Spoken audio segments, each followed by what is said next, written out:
Well, let's go back to the studio and hear the thoughts. Particularly interested in the thoughts of David James. Is there anything you can say in defence of the goalkeeper? Maybe we'll find out. Let's go back and join Chris Latchem. Kit. Ellie, Kit, great stuff. I'm going to pop that pass straight onto you, JMO. Is there anything we could say in defence of the goalkeeper? First half, he was very good.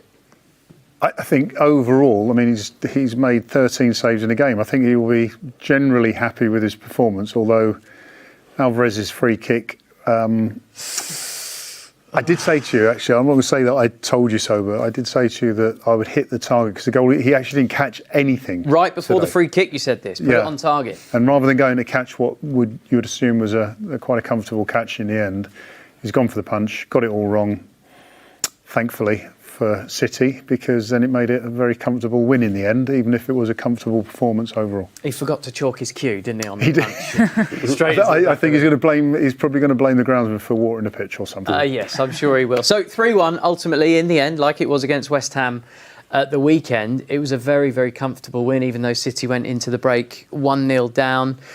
We were saying this at half-time, Steph. It didn't really need to rip up the playbook, Manchester City. They were the dominant team, and ultimately they've come out on top with a dominant win. Yeah, I think the win's the most important. I think obviously we would have liked to have seen more goals, and we created enough chances to get a few more goals. And I think Pep probably will be happy with the 3 points, but at the same time, I think in terms of performance, I think we know that they can produce a lot better than... It was a bit sloppy at times in terms of our passes. We give too many transitions away, but ultimately, first game of the Champions League to get 3 points and an overall good performance, I think we'll be pretty happy. Yeah, no doubt. Let's go through the goals in order then, Steve, starting with, and similarly to the West Ham at the weekend, they were 1-0 down at half-time and they were level, a minute 15 later? And it was a very clever goal with Alvarez linking well with Haaland. Yeah, I mean, Alvarez picks it up. He does ever so well. He turns on it and it's his partner straight away. Obviously, Haaland, we all know he's big and strong. He does really well. He holds that ball up. And he plays actually a very good pass. It's like kind of a reverse pass right into Alvarez. Alvarez takes a great touch around the goalkeeper, but it's not only the great touch, because he has to get that touch absolutely spot on from distance-wise, because if he hits it too hard... Running at full pelt. Yeah, it goes out of play. If he doesn't get enough on it, the goalkeeper can maybe get something, or it might just fall behind him. But it's a fantastic touch by him, but the quickness of his feet to get it another touch onto it, it's probably in his ankle, and gone in, but at the same time, the ability to do that was absolutely spot on. Yeah, it certainly was. We've already heard JMO's take on the second goal, which was the goalkeeper's misplaced punch. As a defender, Steph, when you've had the lead and then you've come out straight after the break, 1-1, no doubt they'd be wanting to keep it tight. How frustrating is that when a mistake ultimately gives the favourite team, the team that you would expect to win the game, the lead? Yeah, I think not just the defenders, but the whole team defended really well. I think they were really resolute and they threw the bodies on the line. They kind of blocked every shot that City were having them so. And the keeper, to be fair to him, did pull off some good saves and really kept them in the game. So I think obviously that one mistake has probably just come at a crucial time when City make it then 2-1 and then the game opens up even more, because what do? Do you kind of come out and then... For City like the space. They like to go and drive in the space. It's got players like Alvarez that can link up with Haaland and create more problems. But yeah, that second goal is probably a bit of a disappointing one, not just for the defenders, but the team itself. And then the third goal, well, no complaints about it. It's pure brilliance from Rodri. It is, yeah. And I think, like we said at half-time, I mean, the quality of the finishing wasn't great, but the quality of that finish was absolutely superb. And I think Alistair described it so well in commentary there. He hasn't smashed it, he's just passed it into the corner. I think we've been so used to seeing Rodri do it as well. It's kind of, had it been the first time we'd seen it, I think we'd be jumping all over the place. But everything about it was quality. Yeah, really gorgeous the way he controlled the ball, found himself a yard of space and then used the defender as a screen to curl the ball with the goalkeeper slightly onside. Yeah, I mean, we'd seen in the first half in particular when we had opportunities to have a striker goal, the lads were trying to hit it so hard, and it just goes to show you don't have to hit it hard. And if you look, there was one angle from the goal, and you can see he sent it out past the post. The goalkeeper's no chance. He's just caressed it in. It's absolutely lovely, and he's hit across the side of the ball. He knows it's going to spin and then bend in. It's absolutely fantastic finish. You could put two goalkeepers in, not really going to save that because he sends it so far out for it to come round. fantastic finish, and just goes to show you don't have to hit it hard, you don't have to, as I say, blast it. You just got to feed it in. That's what he did. Yeah, it could have been more. Kyle Walker had a goal disallowed offside. I mean, it could have been more. They had so many chances, City. But they also had the ball in the back of the net and a goal disallowed. Kyle Walker offside. They'll have drawn the lines. But the eye test said to me that it was very close. Yeah, it is tight. And I think with someone like Kyle who runs really direct and really quick, I think that pass from Rodri is something that we probably see more of. Kyle Walker kind of breaking the back four, but yeah, maybe just a little bit offside, and we were thinking that Kyle Walker was kind of going a little bit of a goal streak over the last few weeks with his goal for England last week. But yeah, it wasn't meant to be, but he did that all night long, to be fair, Kyle Walker. I think sometimes like his running doesn't really get like the rewards that when he does it every single time, but he led by example tonight. And he has been leading by example all season, perfect 5 in the league, and they've kicked off the Champions League with a win is a win, ultimately. Yeah, I mean, you know, we asked for predictions before the game, and we all suggested this was going to be a very one-sided game by our predictions. You more so than anyone else, of course. Although you did suggest that Red Sox. I got the one. You did. The scoreline didn't reflect our predictions, but the performance definitely did. In fact, and similar to West Ham, if this had finished 8 or 9-0, from what we've seen, I don't think anyone would have been surprised. And I don't think this was a better performance than I saw against West Ham, but it's the kind of performance that Nottingham Forest and Newcastle are going to be looking at and going, hang on a minute, their goalkeepers have made 25 saves in the last 2 games. What are we going to have to do to stop that amount of shots going on target, let alone the opportunities where they didn't hit the target, which in the future could? I mean, this is pretty good start for City. Yeah, it certainly is. You're right, it could have been any score. It was ultimately 3-1. Let's head back pitch side with FG, because Kit Simons has wandered down from the commentary booth to have a little chat. Yes, welcome to Pitside full-time here at the Etihad Stadium. FG and Kit Pitside. We made hard work of that, didn't we, without finishing? It was a little bit, yeah. First half a little bit wasteful, but you always felt it's so similar to the West Ham game. Similarities all round. You felt even at half-time going in 1-0 down. We played pretty well, but a little bit wasteful in front of the goal, but the chances would come. You took the words right out of my mouth. We'll go on to the equaliser in a minute. Let's go on to the first goal. Against the run of play, really. I don't think they created much. Like you said, we created a lot of great chances, just couldn't get the ball in the back of the net. No, the keeper was brilliant, wasn't he? Yeah, he was. He did very well. A little bit unorthodox at times, as we then saw in the second half. It came back to haunt him a little bit. But the goal was against the run of play. Their only shot on target.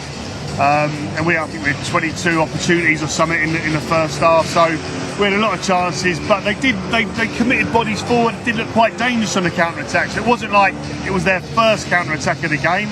They looked relatively dangerous and put bodies forward, like I say, but still against the run of play, and we played pretty well in the first half, really.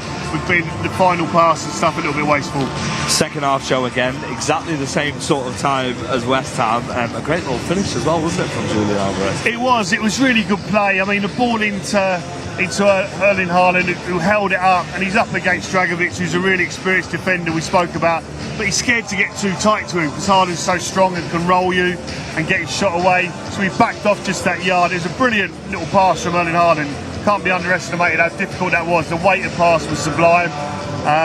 He almost scuffed his finish a little bit, Alvarez, but he got onto it and took it really well in the end, and a very well-worked goal. And the second goal, I mean, it was a bit unfortunate for the goalkeeper Glazer. He had a great game. He made loads of saves, as everybody watching would probably have seen. It was just a moment of calamity, really, wasn't it? I mean, the one thing that J-Mo said in the studio, though, was that he never caught anything. Everything he did try to punch, so get it on target and give yourself a chance. And you felt a little bit for him, because he made a lot of important saves in the game, but it was like Superman, wasn't he? He came and his hand up, punched it, but I think he might have got a very slight touch on the ball, but nowhere near enough, and he could have caught it quite comfortably, really. I'm sure J-Mo would have caught that. We all know Absolutely. That he would have caught that. And the third goal was just magic, wasn't it, from Rodri? A striker's finish, so to speak. Well, it was. I mean, there's quite a lot of play in their penalty box, and you could almost felt something was going to happen. And the ball came out to him, those dancing feet, and it's his trademark finish almost. Just passes it into the corner of the goal. No real back lift, and it was a brilliant finish. Great goal. An absolute joy to watch. We were, especially in that second half. Let's talk about Nottingham Forest real quick. No rest for the wicked. Straight onto it again. Saturday. How will the players? So obviously, I imagine tomorrow will be recovery day normally, and then a couple of days of trying to get some tactics in. Yeah, it will be. I mean, the one worry is Bernardo Silva. Came off with a little knock, and how serious that is. He didn't go straight down the tunnel, so you're hoping it's not too serious and it's just a minor one.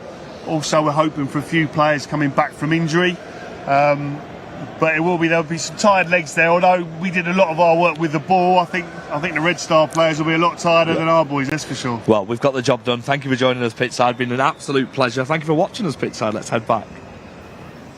FG Kit, thank you. Thanks for being with us tonight as well. Look, we've got a few more minutes. So, JMO, first things first, they touched on it there. You wouldn't have punched that. You'd have caught that clean, wouldn't you? I only ever done that once in my career. Yeah. So he's allowed to do it once in his career. And he did it tonight. Tell us about that once. It was I can't remember it now. Yeah, you did. You told us in game. I can't remember. My mind's gone tears blank. streaming down your face. No, I think he should have caught it. Yes. If you're not going to catch it, then make sure you punch it properly. I think, and again, I go back to the point I made at half time. He would have come into his game knowing that he was going to be busy. So there's a bit of edge about his performance. And the ball's been hung up in a position where you're expecting someone like Erling Haaland to come steaming into you. He probably made that decision before the ball got anywhere near him.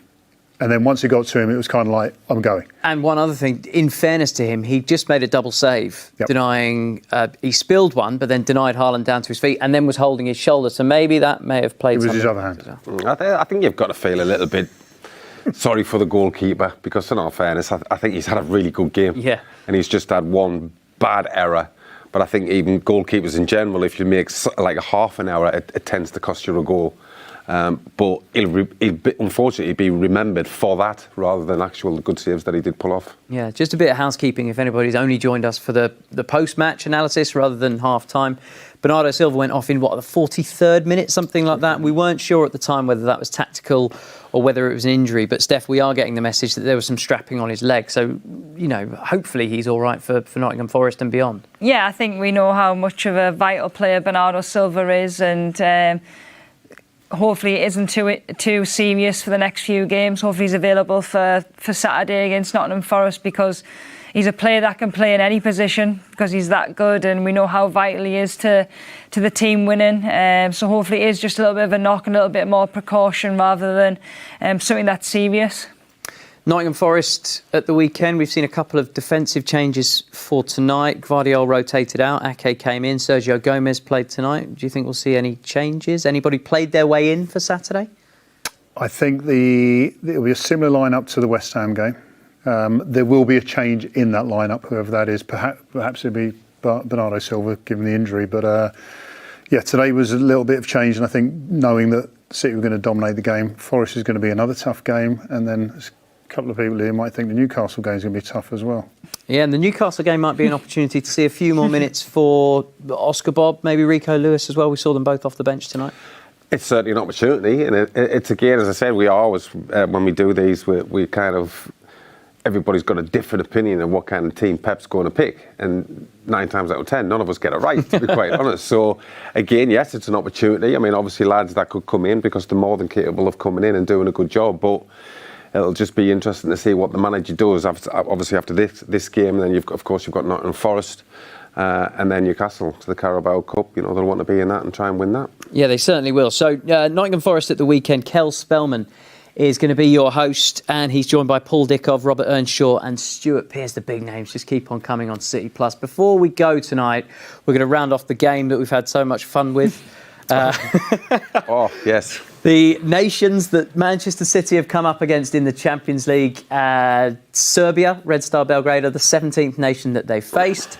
And we came a cropper a little bit with this number 8. No, we got it. Middle. You got it, didn't you? Because I said the one, and then he got it with the now. Okay, so now. JMO, have a guess. The clues represent the country. Croatia. You think it's 8 for Mateo Kovacic, is the current number 8 at Manchester City. You're correct. Boom, I'm back and then in we've the got game. 3 more nations, and City have faced one team from each of these nations. So we'll rattle through these. We'll take in order. So from the top down. Who is that? Oh, yeah, I've got that one. Is that Pavel Nedved? Can we say which one we want? Yeah, you. Oh, you've got all 3. Oh. So you take one each if you like. Oh. Scotland. Scotland with right. the bagpipes at the bottom. Yeah, bottom right. Yeah, good. On the left at the bottom, looks like red square to me. Russian. Is it Russia? Yeah. And then the one above, I think Czech. that's Czech. Pavel Nedved. Yeah. Czech. Republic. Czech. Yeah, we did it. We worked together as a team in the end. I think you scored more points than we did. And it was a bit like City there. The second half was better for you. Well, yeah. I mean, I was allowing you to do it. I felt that there was an ever so slight hesitation from you guys, so I thought I'll jump on in. What do we make of the game? Because the production team worked very hard on this. Steph? I mean, geography's not my strong point, so in any of these clues, I think we we're gathered not. that with the windmills and she didn't have a clue where that one was. At least I'm being honest about the whole situation. I like it. What would have been an easier clue for you, Netherlands? What would you have liked to have seen to sum up the Dutch? I actually don't know. Tulip? Clog. Clogs, tulips. Yeah, clogs, I reckon. Johan Cruyff, orange. Yeah, number 14 or something, yeah. You see, you got that one. Yeah. We should do the same game next Champions League match. I'll tell you what, we can go to the tunnel and see City's man of the match for me tonight, Julian Alvarez. He scored the goal that levelled the match and he scored a free kick that the goalkeeper helped him with. He's down in the tunnel. Congratulations, Julian. Great night. And we'll get to your performance in a minute, but from a City point of view, a perfect start. Sí, muchas gracias. Hicimos un gran partido. Era importante arrancar ganando, 3 puntos en casa en esta competición tan difícil. Hicimos un buen partido y estamos contentos por eso.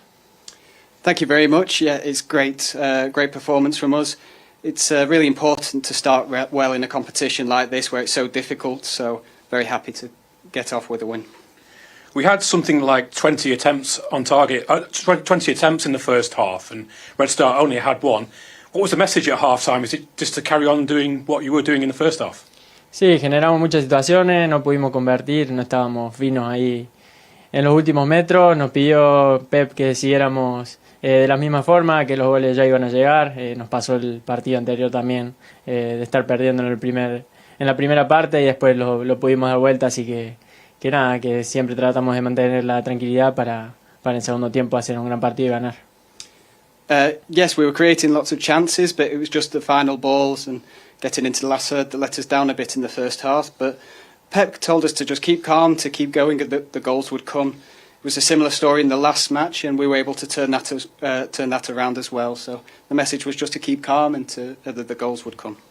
Yeah, you kept calm for that first goal as well. Really well taken. Erling's had many big nights. For some reason, it just wasn't going in tonight. Hit the post, hit the crossbar. So you must be happy to step up with a couple of goals tonight. Sí, bueno, contento por los goles para ayudar al equipo. Tuvimos muchas situaciones, como dije antes, todo el equipo, no solo Erling. Hoy no quisieron entrar algunas, pero bueno, hay que seguir trabajando para los próximos partidos. Yeah, I'm more than happy to help the team. We created a lot of chances tonight. It wasn't just Erling who couldn't find the net, but very happy to help the team and to keep going. You and Erling have started every game this season. It's developing into a very strong partnership. Sí, estamos haciéndolo muy bien, venimos ganando, que es lo importante, teniendo buen juego. Trato de adaptarme y seguir creciendo en esta posición donde estoy jugando, para moverme ahí libre, para hacer una opción más de pase y después sumarme al ataque. Yes, we're playing very well together. It helps that we're winning and we're playing very well at the moment. And I'm just doing my best to adapt to this new position and to keep growing and try and be that free option that's available. And just finally, Matheus Nunes started his first game tonight. We've seen Jeremy Doku and Kovacic, Josko Gvardiol. Everyone seems to have settled really quickly. Sí, se han adaptado muy rápido, la verdad que me han sorprendido, son grandísimos jugadores. Jeremy el partido pasado hizo un gran partido, Matheus hoy y Kovacic y Guardiola lo han demostrado en los partidos anteriores, que son grandes jugadores y bueno, nos van a ayudar mucho. Yes, they're great players, so I'm not surprised that they've been able to adapt so quickly. Jeremy had a great game in the last match, Matheus today, and Josko and Kovacic as well have been playing really well in the games that they've played, so they've done really well to settle in so quickly. Congratulations on tonight and thanks for your time. Thank you.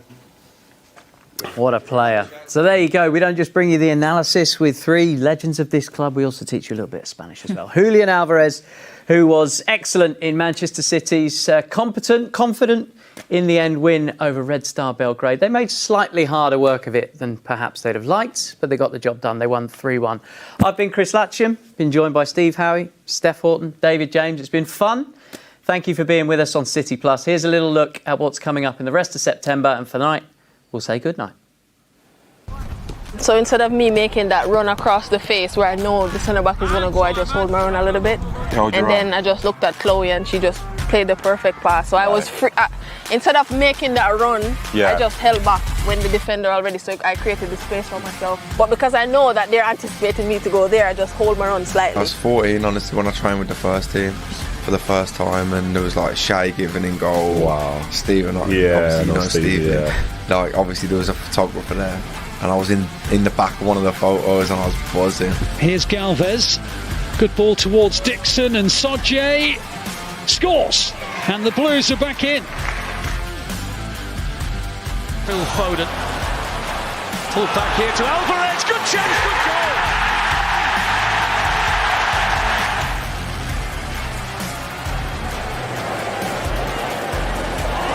De Bruyne has nicked it, and De Bruyne scores.